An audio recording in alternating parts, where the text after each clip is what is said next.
Hi, I'm Zach, And I'm Fran. and this is our school bus that we converted into our tiny home. Let's go check it out.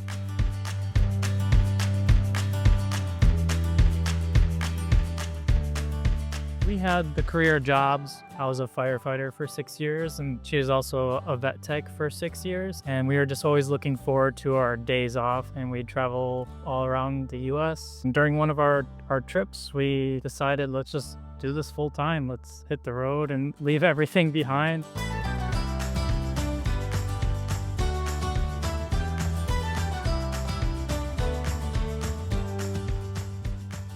We travel with our two dogs, Steve and Jane. They're both rescues. They're both found on the side of the road. We didn't just do this lifestyle for us, we did it for them as well. We take a lot of pride in being able to say our dogs have traveled more than a lot of the people that we know.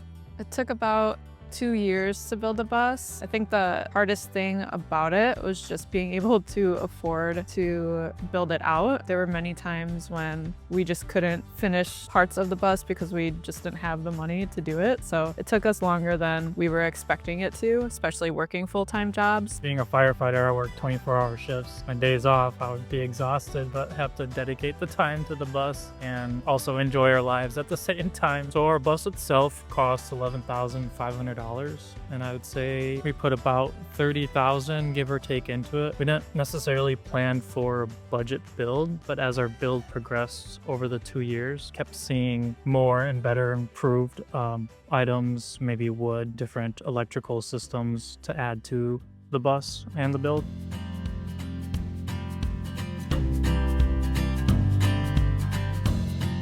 We decided to get rid of the original bifold doors of the school bus and replace it with an RV door, not only just for security, but for a thermal barrier as well in the winter and heat. And above here, we have our driving camera and security camera. This camera can be viewed on the inside of the bus, and it's really nice when I'm taking left-hand turns because I have a frosted window. So coming over to our driver's side, we have a 15-gallon gray water tank that I have routed to the outside for easy dumping. We have our tankless hot water heater. It's a Fugatti Insta 8 Plus.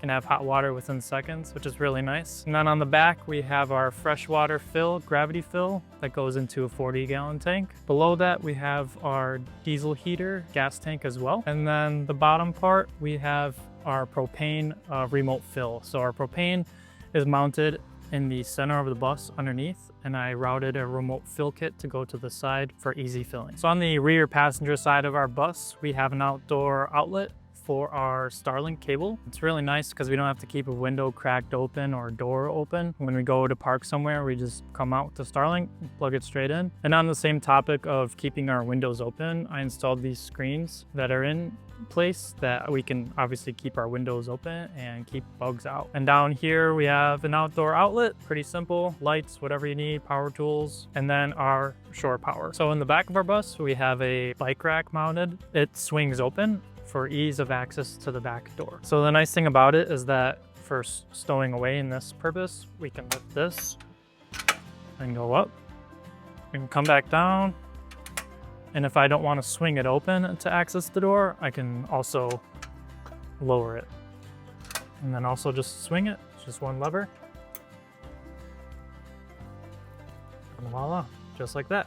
So we decided to upgrade our normal bikes to e-bikes. Since doing so, it has been much more adventure. We're able to go on longer trips with the dogs and see more things. Coming to the back of the bus, underneath our bed, we have the garage space. It's where I kind of keep all my tools and seasonal things such as paddle boards or any kind of bigger items. On the left-hand side, we have a 40-gallon freshwater tank that I mentioned before. Next to that, we have our diesel heater, which is ported out to the main cabin of the bus. And on the right-hand side of our garage, we have our whole electrical system that is powered by a single 400 amp hour battery. And then on our rooftop, we have a single max air fan and 480 watts of solar. So we're originally from Wisconsin and we got married in Sedona. So our first thought was just book it straight to Arizona for the winter. And that's when we were fortunate to meet a lot of our friends down there who convinced us to travel to Baja, Mexico with them for 2 months. We've spent a lot of time on the West Coast. Our favorite place that we've been to is Astoria, Oregon. I think it's such a charming little town, and it's so beautiful. The Oregon coast is beautiful, but there's something about Astoria that just really rubbed us the right way.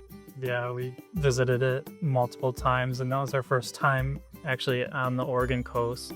And we ended up actually getting matching tattoos there of our bus. I feel like most of our expectations kind of came from social media, and it's hard to solely go off of that because obviously different creators and influencers don't show behind the curtain all the time and what reality hits when you're on the road. I was not expecting some of the hardships that we've experienced. We've had to learn a lot, and we've had a lot of mechanical issues, and it takes a toll on you mentally for sure, and that's not something I was expecting. I was expecting issues, but not expecting how hard it was to kind of deal with those issues. Hey guys, this is Justin from Rebel Dwellings, and I've just got to interrupt Zach and Fran for 1 second to tell you about a new coupon code I've secured at shopsolarkits.com. This is going to be the best price for server rack batteries because if you spend $2,000 or more on your cart, you can get $101 off at checkout with the code JUICEBOX. This means 2 server rack batteries and up, $100 off. Check it out in the link below. Thank you for watching. Back to the show.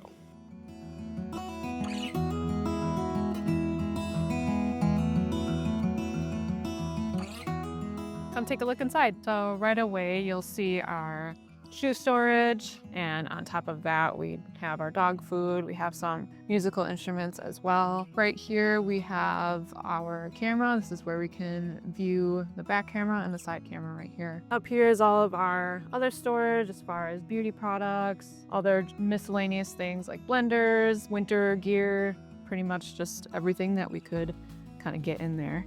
This is our 24-inch by 24-inch shower. This rack also swivels out so we can optimize some space in here. We have our skylight as well, just so we can have a little bit more headspace while we're in there. And our shower also hosts our composting toilet as well. This is a shelf that we made that holds all of our memorabilia. We have lots of different woodworking things that we've done.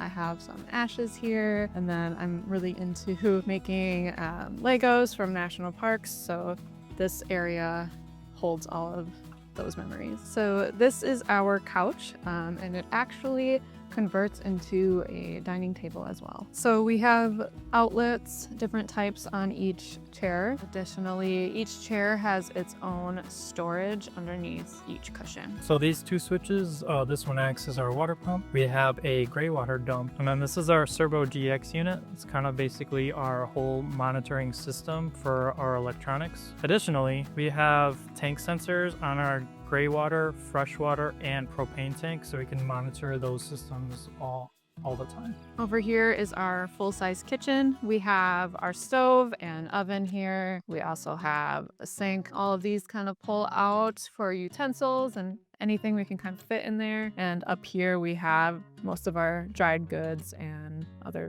food. Some of these drawers have hidden storage, so we have a little homemade spice rack down here. Additionally, we have this toe kick lighting, but underneath we actually have more storage. We pretty much fit grocery bags and different types of, documentation, just anything to maximize the amount of storage that we have in here. So a lot of people actually mistake this to be our fridge, but this is actually a closet.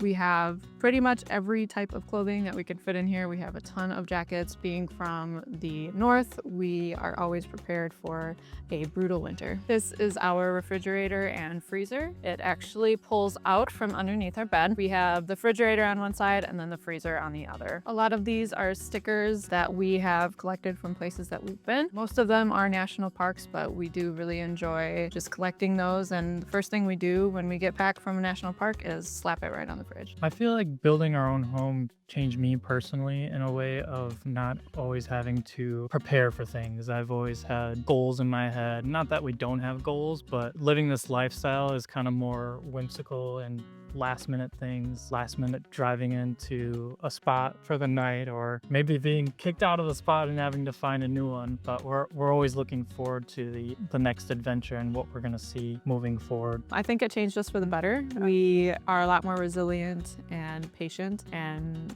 Now we communicate a little bit better than we used to. And the big thing is always having to adapt to change. You never know what's going to happen, when you're going to have a breakdown, when you're going to have any kind of problems, and just being able to troubleshoot life in general. I feel like we've gotten much better at it and can tackle almost anything.